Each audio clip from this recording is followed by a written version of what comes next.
नमस्कार, मैं रिया और आप देख रहे हैं डॉक्टर साहिब। आज हम बात वाले हैं वजन बढ़ने के बारे में। देखा जा रहा है कि खराब लाइफस्टाइल की वजह से वजन पर भी काफ़ी ज़्यादा असर पड़ रहा है। तो ऐसे में क्या खराब बीमारियां हो सकती हैं, कैसे इस पर असर होगा, तो इसके लिए जानकारी साझा करने के लिए मौजूद है बिहार के जाने माने फिजिशियंस में से एक डॉक्टर एस के डिडवानिया। तो डॉक्टर साहब, बहुत बहुत स्वागत है आपका हमारे चैनल में। धन्यवाद। आजकल वज़न ज़्यादा बढ़ते जा रहा है, लोग घंटों ऑफिस में काम कर रहे हैं, इसकी वजह से एक कहीं न कहीं ये वज़न बढ़ने का कारण बनता जा रहा है। इसकी वजह से कई बीमारियाँ भी हो रही हैं, तो ये कितना खतरनाक बनता जा रहा है लोगों के लिए? ये तो आप रोज़ाना ही देखते हैं आम लाइफ में। वज़न बढ़ना अपने आप में ही एक बीमारी है, जिसके कई कारण होते हैं।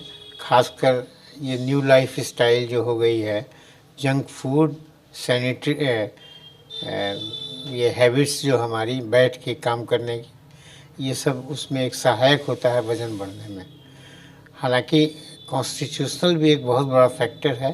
फैमिली हिस्ट्री अगर हो या उसमें ये सब एग्रीवेट कर देते हैं, ये फैक्टर्स जो आप हम लोग अभी देख रहे हैं, आपकी लाइफ स्टाइल, तो उसे हमें तो ध्यान देना ही होगा, खासकर वैसे जिनकी स्ट्रॉन्ग फैमिली हिस्ट्री हो।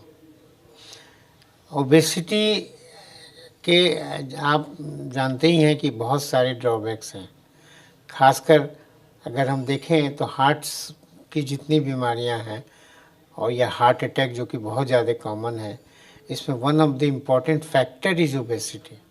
There are other factors also, जिसमें diabetes, blood pressure, lipid profile, लेकिन ओबेसिटी एक बहुत बड़ा फैक्टर है। तो इसे तो हमें अपने आप ही कंट्रोल रखना होगा। हम इस भ्रम में नहीं रहें कि दवा है, हम खा लेंगे ठीक हो जाएगा। हमें हमेशा अपने शरीर का अपने आप ही ध्यान रखना होगा, और जिसमें ये लाइफ स्टाइल मॉडिफिकेशंस जिससे हम खराब कर चुके हैं उसे अपने आप सुधारना होगा। और daily exercise, walk and exercise, ये एक मस्ट है जो हमें करते रहना होगा।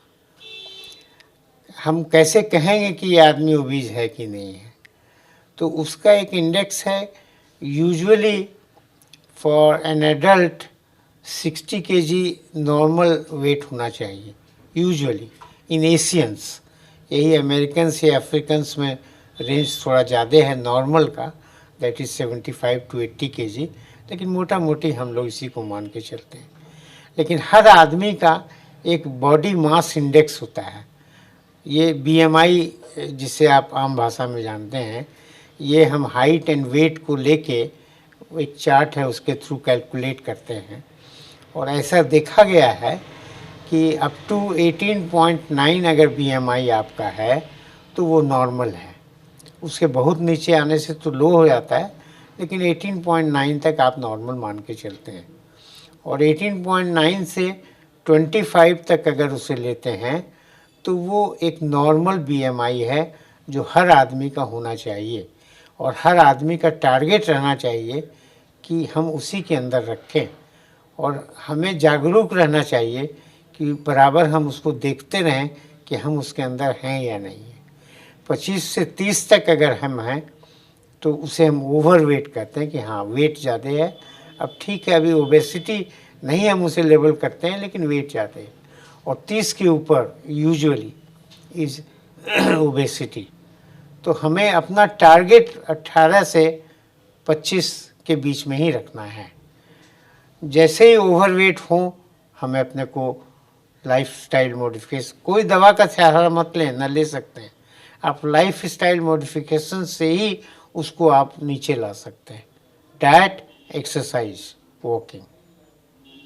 सर, जैसा कि आपने डाइट के बारे में बताया, तो इसमें खान-पान बहुत इम्पोर्टेंट हो जाता है। और तो जैसे हम कई लोग रोटी खाने की सलाह देते हैं, कई छोड़ भी देते हैं, वहीं से चावल ही आ जाता है। लोग बोलते हैं चावल खाने से मोटापा भी होता है। तो ऐसे में लोग क्या खा सकते हैं, क्या नहीं खा सकते? क्योंकि बहुत सारे लोगों का ये कन्फ्यूज़न होता है कि अगर हम लोग डाइट ले रहे हैं, सही डाइट का कैसे इस्तेमाल कर सकते हैं, कैसे अपने आप को इसमें फ़िट कर सकते हैं, वेट कम कर सकते हैं? ये फिर डिफ़िकल्ट सवाल है। बहुत लोग कहेंगे कि हम खाना ही नहीं खाते हैं फिर भी हमको मोटापा होते जा रहा है। तो ये थोड़ा मेटाबॉलिज्म पर भी डिपेंड करता है, शरीर के अंदर किस तरह का आपका मेटाबॉलिज्म है। उसी हिसाब से खाने का आप कम भी करें तब भी हो सकता है कि नहीं वेट घटे, नहीं करें तब वेट उसके बाद भी वेट बढ़ते जाता है। इसलिए वो तो आपको देखना होगा कि आपका अपना मेटाबॉलिज्म और कोई कारण से आपका गड़बड़ तो नहीं हो। इसके अलावा जहाँ तक रोटी चावल, ये बेसिक प्रिंसिपल यही है जो हम डायबिटीज़ में भी हम लोग बताते हैं बहुत लोगों को, कि आपको खाने में संतुलित रखना होगा, खासकर ओबेसिटी के, और इसके लिए फैट फ्री डाइट रखना होगा।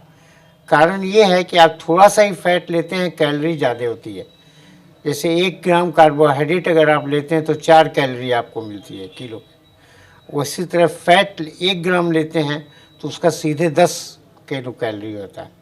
तो अब वो ज़्यादा आपको हानिकारक हो जाता है। आप कहते हैं कि हमने तो कुछ लिया ही नहीं है, बहुत थोड़ा सा लिया है, लेकिन वो क्वांटिटी में आपका बहुत ज़्यादा हो गया। तो प्रिंसिपल यही है कि आपको कैलोरी कम करना होगा। जितना कैलोरी आपका रिक्वायर्ड है depending on your days work, your activities, उसको आपको कम करना होगा। उसमें आप रोटी लीजिए, चावल लीजिए, वो सब आपको उसी में संतुलित बना के रखना हो। और ये जंक फूड वगैरह तो ऑलवेज ये लाइफ स्टाइल मॉडिफिकेशन में आ ही जाता है, ये तो हम लेते आ रहे हैं, लेकिन वो आपको हर बीमारी के लिए आपको छोड़ना होगा। तो शुक्रिया डॉक्टर साहब, जो आपने जानकारी दी है उसके लिए बहुत बहुत शुक्रिया। धन्यवाद। तो आप डॉक्टर एस के डिरवानिया को सुन रहे थे, जिन्होंने वेट गेन के बारे में हमारे साथ जानकारी साझा की। इस विषय में आप क्या सोचते हैं हमें कमेंट कर जरूर बताएं। चैनल को सब्सक्राइब करें, फेसबुक पेज को लाइक करें। साथ ही डॉक्टर साहब से आपके क्या सवाल है हमें कमेंट कर या मेल के माध्यम से भेज सकते हैं। वीडियो देखने के लिए आपका शुक्रिया।